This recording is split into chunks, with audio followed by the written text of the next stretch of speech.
Welcome to this live stream, everyone. My name is Pyotr. I'm the host of the Global Gambit, a podcast that looks at the intersection of geopolitics, economics, international relations, and conflict. And we are focusing on the situation in the Strait of Hormuz, specifically a subset of the war with Iran between the United States and Israel. And someone who I have been very interested to hear their perspective is Anis Alhajji, who is the keynote speaker and woodworker, as he says on his X profile, everything energy. This is someone who I had a fascinating conversation with. Gosh, I think it was about 6 months ago now, Anis. We had you on in the aftermath of the war, the 12-day war, and some of the ramifications of that. And you run a fantastic Substack. So I'm very delighted to have you on. Thank you. And I recommend everybody to check out your Substack and your work on X. It's genuinely some of the most informative stuff. Now, things are moving quickly, and aside from the diplomacy, Trump's threats over NATO and frustration over the lack of coordination on that, could you outline your immediate feelings about things as we approach the 3-week mark of this conflict? Well, let's start with what happened today. Israel attacked the South Pars gas plant, which is one of the most important plants that feed the natural gas system in Iran. So it is for domestic consumption. And they hit it. It was a setup. And they know by hitting it that Iran will retaliate against the energy infrastructure in the GCC countries. So this was well known to every single expert that if Israel starts this is going to happen. And what we are ending up with the situation now is the war supposedly started against Iran, but the primary loser are the GCC countries. Not only now, not in the medium term, even in the long term. And the losses are huge for the GCC countries. Here are the countries that have been striving. They have, especially when you look at a country like the UAE, they've been striving because of, it's a very peaceful country. Everyone knows that there are no crimes there. If you lose something, you will find it, etc. And all of a sudden, all this peaceful thing just shattered. So those countries are known historically for oil and gas, and then they wanted to diversify. They moved to industry and petrochemicals. When we talk about industry, basically, we also talk about like steel and aluminum and other things, etc., fabrications. But all of these depend on exports, and all of that just got shattered. Those countries basically moved to diversify their income and focused on tourism. And they spent massive amount of money to encourage tourism, especially given the reputation of those countries, and that was shattered too. So the fear now is the war apparently is against Iran, against the regime in Iran, but the primary losers basically are going to be those countries. Of course, others are losing too. When you look at countries like India, you look at the rest of Asia, you look at the poorer countries around the world. Today, I posted something about Egypt. The LNG import bill basically just like multiplied by 5-6 times. You look at Europe, for example, especially the EU. So there is a big question mark about this war right now, regardless of my feelings and everything else. I'm talking here as an expert. The losses to the world are massive, and we seriously fear that we are going to end up with stagflation worldwide, and everyone is going to lose. Yeah, I think that people are trying to argue that this is about relative or absolute wins and losses. But in my mind, I just see this as an absolute net loss for everybody. And I want to come to the crux of this argument. Obviously, the Trump administration and Israel argue that this is a short-term loss for long-term win. You don't have pain without the gain, but can you put to bed why that isn't the case? It's a bit of a loaded question, but in my personal opinion, I don't think it's worth it. Let's look at the history. Why we have to make up things. Just look at the history. Look at what we've seen in Iraq. Look what we've seen in Afghanistan. And we don't have to go that far. Look at what we've seen in Somalia, for example. Look what we've seen in Yemen. whatever you look at all these things, I mean, there is no evidence that things are going to be better in the future for Iran anyway, given these attacks. And there is an issue here that people are missing when we talk about this.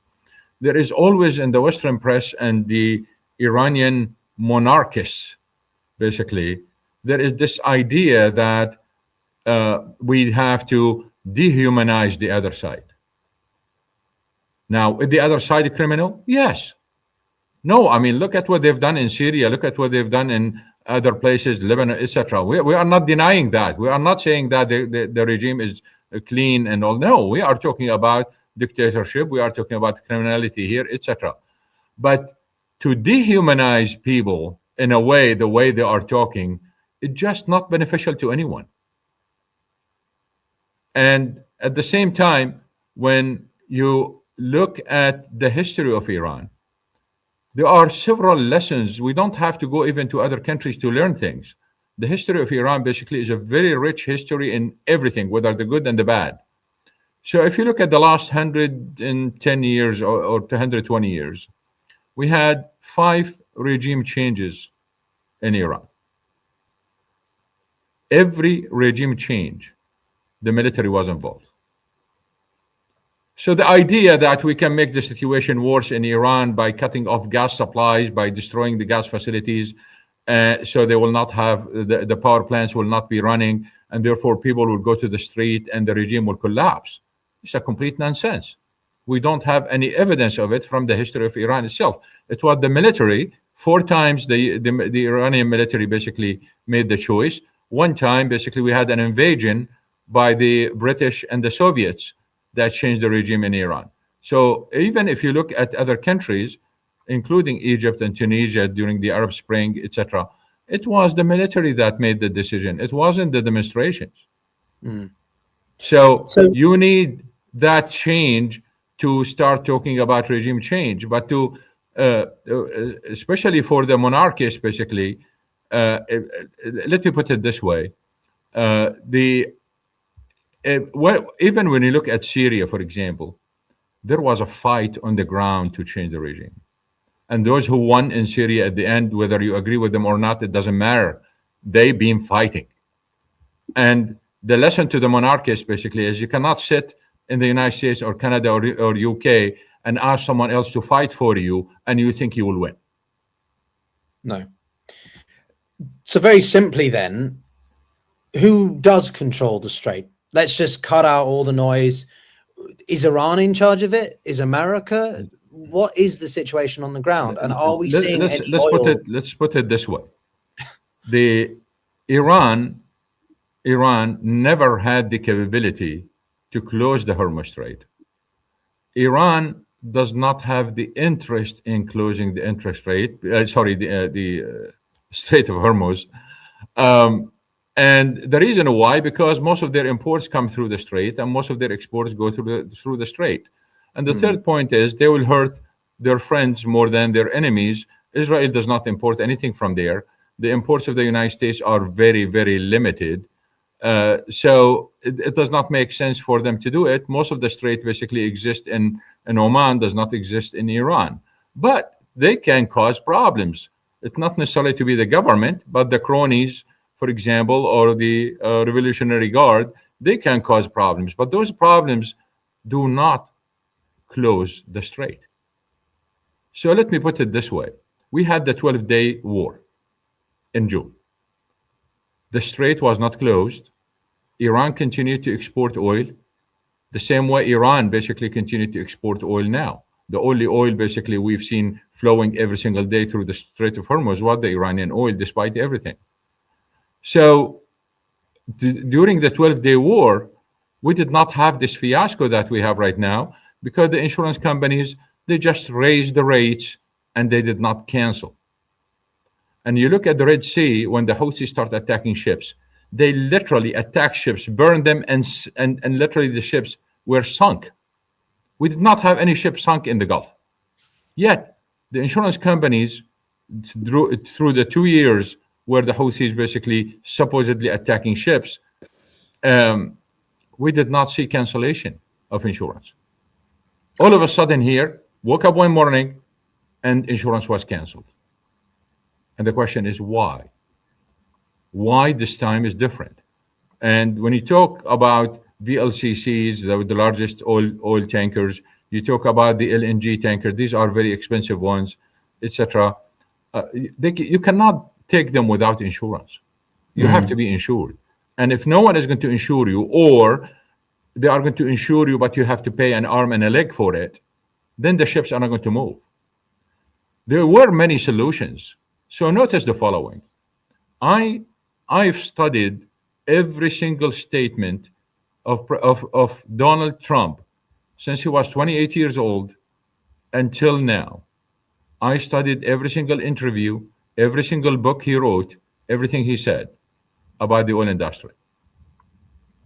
And this is the first time ever President Trump would say, oh, higher oil prices are good for us. He never ever said that. It was exactly the opposite. He always argued for low prices. He always pressured OPEC and Putin and everyone else for lower prices. Even when he was running that Trump Airlines, etc., he was cursing the oil industry left and right. But he never said anything about, he never supported high prices. All of a sudden, he's talking about higher prices. So the issue here is this. He criticized everyone he does not like publicly, including kings, presidents, congressmen, senators, etc. He also criticized every single industry he did not like, even named companies, and he named them by name, and he criticized them. What that means is he's outspoken. Yet, he never said a word about the insurance companies that canceled the insurance. Not a single word. Now, is there a quick solution for that? Yes, there are several quick solutions for that, and this problem can be solved easily in several ways. I'm going to give you two proposals here. The first proposal is, if the insurance companies are afraid that they will go bankrupt, all we got to tell them is, look, we'll give you a maximum coverage and we'll cover the rest as a nation. That's number one. Number two, they can literally tell the insurance companies, you insure the usual risk that usually you insure. We will insure the risk, the war premium thing, and we'll take care of it. And that should solve the problem. But none of that happened. Okay? And there are, of course, other kind of means of playing this around, trying to solve it, but not a single proposal. All we heard is, oh, we can insure them and then the Navy will escort the ships. Well, we heard several times that the Iranian Navy was destroyed, and then 2 days later, the Iranian Navy was destroyed, and a few days later, the Iranian Navy was destroyed. So the same Navy that was destroyed is being destroyed again and again.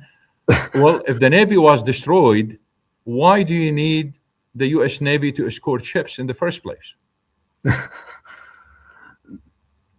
It is very clear that we have serious problems here. And when you look at the Iranians and how they were able to go through the strait, or the Greek companies that send their ships through, sneaking in without any problems, what do you notice? All of them did not carry any insurance from the UK or the West. Interesting. So if we solve the problem of the insurance, then everything will be fine. The other thing is, if you are afraid, because that's the argument, that the Iranians are going to attack a VLCC laden with oil, okay, and they are going to hit it. Well, what the heck? Let them hit it. Just prove to the world how bad those guys are, what the environmental problem they are going to cause, and then act on it. But the fact is, most of the ships that been attacked, basically, they were not even attacked. Most of the ships, first of all, were empty. The other ones that we have fallen parts of drones and missiles because of the interception in the area. And the others, basically, the one in Kuwait was hit by the Iraqis, was not hit by the Iranians. So there is a lot of misinformation here related to the insurance. And what people miss about the insurance is the legal issues. The EU has a regulation, and I know most of your audience are Europeans, so probably they need to understand this. The EU had a regulation to prevent the bankruptcy of the solvency of the insurance companies. It asked the companies to increase the amount of cash at hand with increasing risk. So if the risk increases, they have to have more cash. So they can avoid solvency or avoid bankruptcy. And of course, the risk increased substantially. But that risk basically was there during the 12-day war, was there when the Houthis were attacking ships in the Red Sea. So why this time insurance was canceled relative to the previous ones? Well, here is the one. Because the U.S. Navy, a U.S. submarine, basically used a torpedo to hit an Iranian warship in Sri Lanka, not even in the Gulf. Yeah. And they killed about 130 soldiers there, Iranian soldiers. What happened here is, all of a sudden now, they said, well, the insurance companies have to cover the war premium, everything from Basra in southern Iraq, all the way to Sri Lanka. And here we have a very large number of ships, okay? And there is no way the insurance companies basically can handle that much cash to cover all of these things. So if it wasn't for this attack, basically everything will be fine. So the Trump administration basically can go back to those insurance companies and tell them, look, you cannot impose this war premium on anything outside the Hormuz Strait. Wait, so you're saying that that single event that happened within the first 3 or 4 days, what I equate to sort of the downing of the major ship, the Belgrano in the Falklands War, where you had about 300, it was the single biggest loss of life in that conflict. Are you saying that that single event has triggered more in the dynamic since than the entire strait? Of the closure of the, or supposedly, if you want to closure, the Hormuz Strait was not closed. The shipping stopped only for 4 or 5 hours since the beginning of the war, and that was it. I mean, we have ships going through anyway. But the whole idea here is the Trump administration can literally pressure those European companies and tell them, look, limit your coverage only to the Gulf and Gulf of Oman, the Gulf and Hormuz Strait. Don't extend it all the way to Sri Lanka. So there are several solutions in lowering the risk for the insurance companies where ships basically can get the insurance. And if you are really worried about the Iranians hitting something, let them hit it, prove it to the world, and prove it to the insurance and everyone else. Yes, we need the problem are the Iranians. Until now, we have not seen that yet. So you're saying that the United States government, although you made me surprised by two things. You said that Trump's written a book and that too, Trump has a plan in this war, because I think that's part of the problem in that switch is that either the strategic plan that this government had keeps changing, or there wasn't a very coherent one, let alone within the government, let alone between Israel and America. They seem to have competing objectives in terms of what they want to achieve. So how much do you think that is playing into the situation now? For me, it's simply that heightened price levels aren't great, but it's and you referenced this about stagnation, it is the intensified volatility that every day there's a new fluctuation. 1 minute it might be 80, the next it might be 100. I find that markets, at least financiers that I speak to, find that worse because they don't know how to price in, they don't know how to navigate this turbulence. Would you agree with that, or you think there's more to it? I think the problem is really out of hand right now. We are heading for a global stagflation. For those who do not know what stagflation is, it is a recession with higher prices. Usually in recession, prices go down. Now we are ending up with a recession with high prices. So that's why we call it stagflation, stagnation and inflation at the same time. Last night, I was really, heavy-hearted in a sense, as I am reading the news, country after country running out of diesel, running out of jet fuel, food prices going up, food stuff, they need fertilizers before the planting season. They couldn't get it. So yesterday I tweeted more than 10 tweets just about various countries around the world that are suffering. Even you are talking about countries like Australia, for example. I mean, Australia, but most of the airlines are going to stop in Australia right now if they have no jet fuel. So there are some serious issues going on worldwide that going to cause this stagflation. And the issue is, if this war is not going to end soon, everyone is going to get hurt, but the poorest in the world are going to be hurt the most. And if you look at countries like Pakistan, Bangladesh, Vietnam, Egypt, South Africa, Kenya, I mean, all of those are going to suffer greatly. And the irony here is, if you look at what Trump is fighting and you look at what the EU is fighting, what they are fighting, immigration. And now they are causing literally the disasters that lead to immigration to the West. Yeah, no, I mean, it comes as no surprise what this is doing to the global South as a collective. But one of the things that happened earlier, I was just looking at the Financial Times. The son of Khamenei, Mojtaba, has vowed to retaliate against more specific Gulf energy sites after I think it was Iran's largest gas field was hit.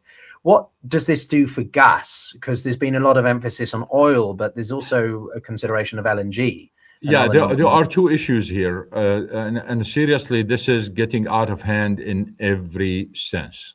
Targeting those energy infrastructure in the GCC countries is really getting out of hand. The issue here is this. Look at a country like India, for example. When we look at the impact of what happened at Hormuz, yes, because the area is rich in oil and gas and everyone talk about oil and gas, but there are way bigger issues than that. Right. Because, for example, 35% of helium is exported through the Hormuz Strait. That's 30% of the globe. But if you look at Asia, most of Asia's helium imports come from there. Right. And you cannot, generally speaking, you cannot make semiconductors, you cannot make computer chips. We talk about AI and everything else without helium. So you are talking about factories and the industrial sector in Asia. You are not talking about Iran. Then you talk about fertilizers. Again, you are not talking about Iran. You are talking about India. You are talking about Bangladesh. You are talking about Pakistan. So with India, basically, India imports 24% of its fertilizers from the Gulf region. But this is really not the issue. India has strategic reserves for fertilizers. They knew a long time ago the importance of their agricultural sector, so they established this strategic reserves of fertilizers. For this planting season, they have enough. But if this drags on, the next planting season, because we are talking about 2 planting seasons a year, so by the end of the summer, if this drags on, there is nothing left because they already used their strategic reserves of fertilizers. But for India, this is not the big issue. India has many large number of fertilizer plants. Those fertilizer plants basically depend on that gas from the Gulf. You ask me about gas. You cannot make fertilizers without NGLs and gas. So this is just one impact of that gas. Then you talk about NGLs, natural gas liquids. Natural gas liquids goes to almost every single industry you can imagine. Probably you and I right now, what we are wearing is mostly from NGLs. Okay? So you talk about NGLs, and so this is another hit to the industrial sector. So the industrial sector in Asia is hit because of helium and NGLs. Again, I'm not talking about oil and gas here. And then the agricultural sector is hit because of fertilizers. One of the ironies about Asia, and especially when we talk about Indonesia and Malaysia, what Indonesia and Malaysia are known for biofuel. Mm-hmm. And this is a golden time for biofuel, because when you talk about biodiesel, for example, it is the substitute for the diesel that we lost. It is a substitute that for the oil we lost, right? That's what we have. The problem is you cannot produce biodiesel without methanol. And about like 32% of world methanol comes from the Gulf, and most of it goes to Asia.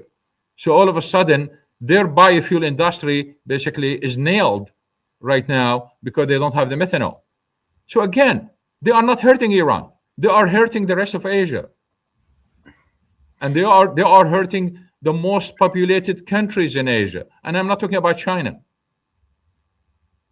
Well, I'm aware that the Indian government have had to effectively impose 4-day working weeks, and there's been a significant reduction in certain industry output just because of the loss of fertilizer, which was effectively instantaneous. It's a bit similar to what happened with food security in the first 6 months or so with the war in Ukraine, and then Antonio Guterres of the UN had to establish that corridor in the Black Sea. I mean, eventually it was other methods were found, but yes, the same urgency and time horizon are there. But then, Anis, what about this idea of a coalition? It seems like Europe isn't going to get involved, or maybe a couple will. But if the Americans can somehow securitize the Strait of Hormuz and ensure consistent, relatively safe passage for maritime commerce, does that change the game, or is this we're too far in at this point that the damage has been done? Again, the idea that the U.S. will secure Hormuz, basically, I think this assumption, this question is wrong, because we have the wars before. We have the 12-day war. We did not have any problems in the Hormuz Strait. We did not. Okay, so if the Iranians or their cronies are going to cause problems, yes, okay, that was expected. We've been talking about it for years. But the way it happened, it is an insurance issue. We need to solve that insurance issue. The Trump administration basically can literally call the EU today and tell the EU, please suspend that law about the cash requirements. Yes. Nothing happened. No one is talking about the insurance issue. So what? So the U.S. cannot do. Let me put it this way. So let's say the U.S. basically send the Navy, to protect those ships, and the insurance remains high.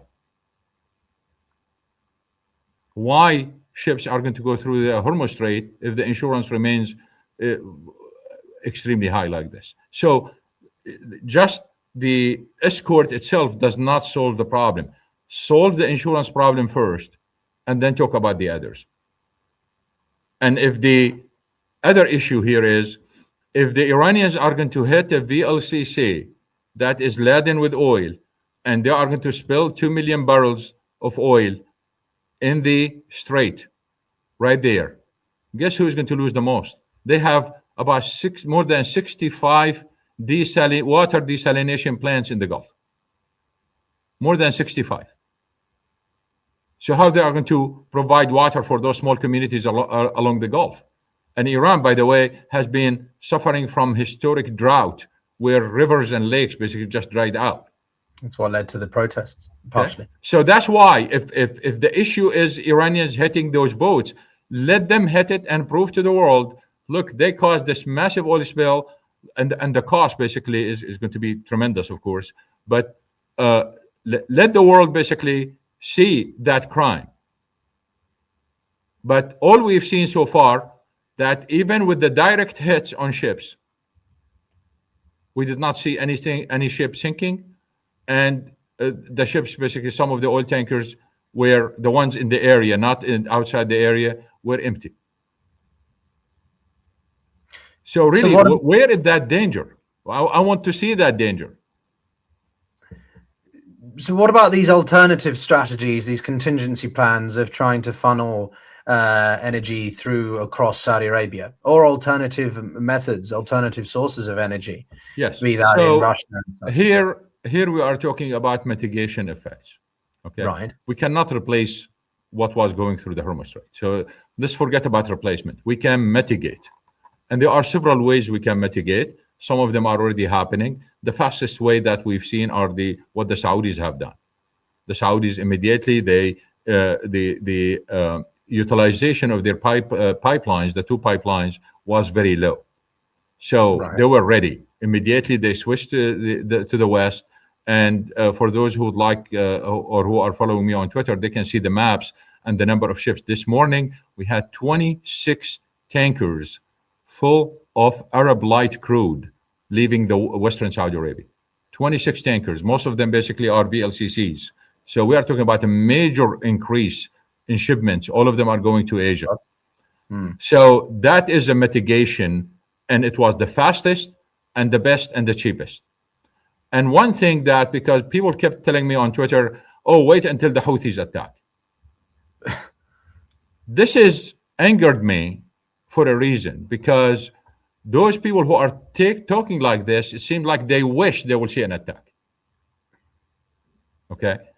But the Saudis are not going to invest in signing contracts with 25 tankers, the largest in the world, at $450,000 rate a day, which is more than 4 times the usual rate, and invest heavily in shipping this oil to the West, because that increases the cost, of course. Okay, utilize all their people and move them to the West so they can operate this without making sure that the Houthis are not going to do anything. They have an agreement with the Houthis, and the Saudis will not do what they have done without making sure that the Houthis are not going to do anything. However, that does not mean we are not going to have any problems in Bab el-Mandeb, because the problem, if you go around the world and study all the movements, all the militants, all the terrorist organizations, the fear always a young man with a gun. Because if he is angry at his leaders because they are not allowing them to do something, or they are not patient, they are the one who is going to act. So there always will be those couple of guys who are going to get angry and do something because their leadership is not going with what they want. So we might end up with problems, but it's not going to be the Houthis themselves acting as much as there will be bad actors. What makes Bab el-Mandeb basically more severe than the Hormuz Strait is that the danger in Hormuz Strait is only on one side, which is the Iranian side. But in Hormuz Strait, basically, it is on all sides, because you have the pirates and you have the Somali militants on the other side.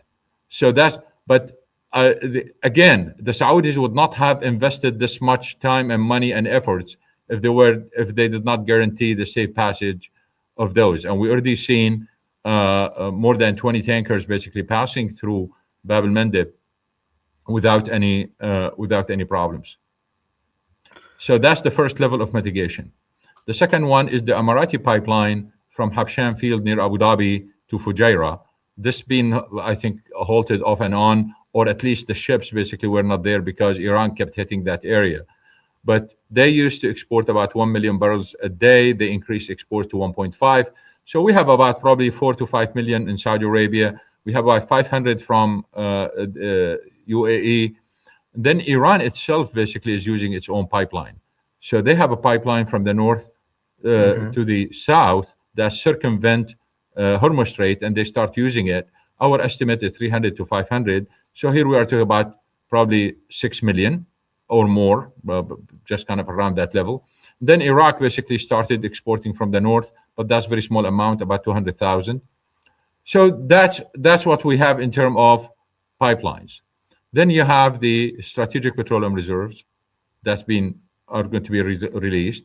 That will be between 2.5 to 3 million barrels. So let's say if we have 6 to 7, let's go with the higher number, just kind of to show where the problem is. So 7 million being diverted or around Hormuz Strait.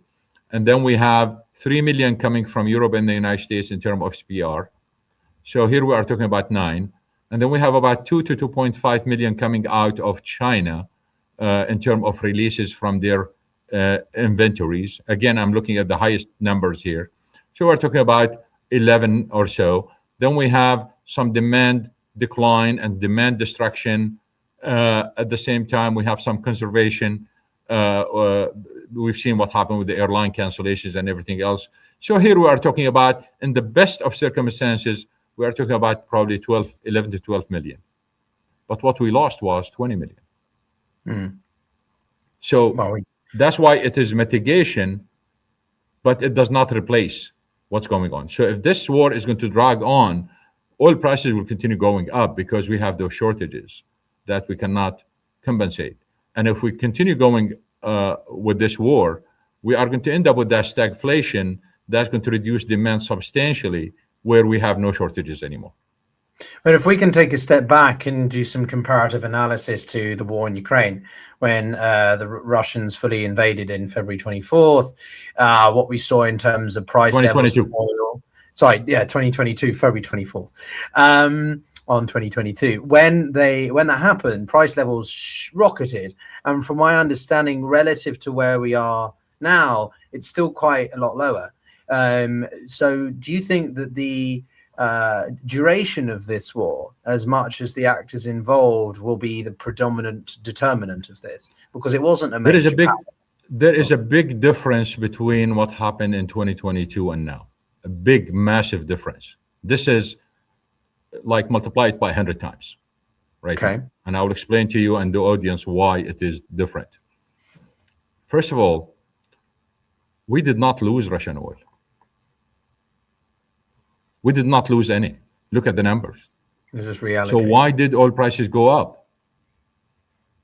And then the Biden administration released 180 million barrels of oil from the SPR. Right. And they released another 31 million because that was Congress mandated. So we ended up releasing 211 million barrels in 2022 at the rate of almost 1 million a day. So if we did not lose the Russian oil, where did that oil go? Well, isn't it a case of reallocating it? Because it wasn't going to Europe. I mean, we're talking about massive quantity here. We are not talking about small amount. So the whole idea here is what analysts basically missed about 2022 is exactly what happened in 2007 and 2008, where demand was outstripping supply significantly. We have the recovery from COVID. So most of that increase was not related to Russia in the first place. Most of that increase basically was because the demand after recovery from COVID and the end of the lockdowns was way higher than supply. And that increased prices substantially. And that's where this 211 million barrels are gone. They are gone because the demand was higher than supply, and they are going to meet demand. It's that simple. And that's what we've seen in 2007 and 2008 when oil prices, WTI, reached $147. Demand basically was outstripping supply. So those two events are completely different because now we have an actual loss. We did not have an actual loss in 2022. So this is more severe than 2022. So at the same time, there is another comment, comment. Oh, yes, Brent has not exceeded the $130 that we reached in 2022. But we do have Omani, the Omani marker or DME Oman marker, basically, did go above 173. And now it's trading about 150 right now. So we have, here we have an impact on price differentials that we have not seen in 2022. In fact, we have not seen historically in the world before. This is the first time we've seen such differentials in prices where WTI is around $90 and Oman, DME Oman is at 173. We've never seen something like this. So here, because we have a physical shortage and it's so massive that we are seeing this impact. So running with this theme then, and as we bring it to a conclusion, you know, my penultimate is therefore, what lessons can we learn from the previous cases of oil crisis when we've seen flare-ups in the Strait of Hormuz, when the Iranians were, I think, seizing tankers? I think it was in 2018, 2019. I'm going to wrap up. I'm going to wrap up this with 2 points because I mean, we can go on and on until tomorrow with these things, but there are 2 issues. This is a historic event. And we are in uncharted territory. So whatever tools we have may not fit whatever we want to fix. Okay? You can bring an expert like me or anyone else, and we are literally astonished. So we have kind of basic rules that we are dealing with, but more than that, none. So we have a serious problem here. The other issue is, even before this war, we have a trend, a scary trend, that was established because of President Trump, trade wars, tariffs, sanctions, policies, Panama, Red Sea, Venezuela, and Greenland. It started with China first. China basically pivoted toward making energy resources as part of its national security. And because of Trump policies, we are seeing the EU doing the same. We are seeing Canada doing the same. And now with the Hormuz Strait problem, most of the countries around the world basically are going to look at energy sources as part of national security. Why this is dangerous? Because we are isolating markets. Now it's politicians who make those decisions. And you argue subsidies are bad. Well, they look at you and say, well, this is a matter of national security. Subsidy has no place here to talk about. You cannot criticize them on efficiency. You cannot criticize them on subsidies. You cannot criticize them on tax breaks because it is a national security issue. So literally, we are destroying energy markets as we know them by making them part of the national security, whether EU or Canada or the rest of the world. So aside from Hormuz Strait problem, we already have this trend, and Hormuz Strait problem came in to accentuate this trend. Now it is a serious problem. And we've seen many big accounts on Twitter, etc., tweeting maps showing, well, if they have this canal from the UAE to Oman and it goes to the Indian Ocean, then we won't have this problem. Or if we have pipelines to the Indian Ocean, we won't have this problem. Nonsense. And the reason why, because in the last 15 years, technology advanced so much that there is nothing secured anymore. With $500, a couple of young men basically can use drones to wreak havoc on anything. So what the advantage of having a canal basically going from the UAE to Oman, if that can be attacked at any time and the ships can be attacked at any time and insurance be canceled? It's a complete nonsense. Yeah, I mean, I don't take graphics like that too seriously, Anas, to be honest with you. I think it would be... Well, I'm mentioning it to the audience because there are big accounts that been promoting them, and people believe them because they kept sending me those pictures and saying, oh, what do you think? This is a solution. It's not a solution, and people have to pay attention and be more practical. And the funny thing is, those people who are talking about pipelines and canals, they think the ground is as flat as the screen they are looking at. Well, maybe they're flat earthers by the sounds of it, if they believe that kind of content, Anis. But yeah, to effectively dredge a canal of that size and distance would be absurd. But it's been an absolute pleasure, Anis. It's always great to hear your perspective. And you've made me think about something. I'm going to do a little bit of a plug here, guys, but we're going to be returning with Martin Wolf of the FT next week. He's agreed to come back on the show, and we're going to be having a debate building on what we've had this fantastic conversation with Anas. And I'll be sure to definitely bring in some of your points in us. But everyone, thank you very much for watching. Hope you enjoyed it. Do subscribe and like the video if you haven't already, and do check out Anas's work on Substack and on X. And we'll see you all, well, for me, tomorrow. Take care.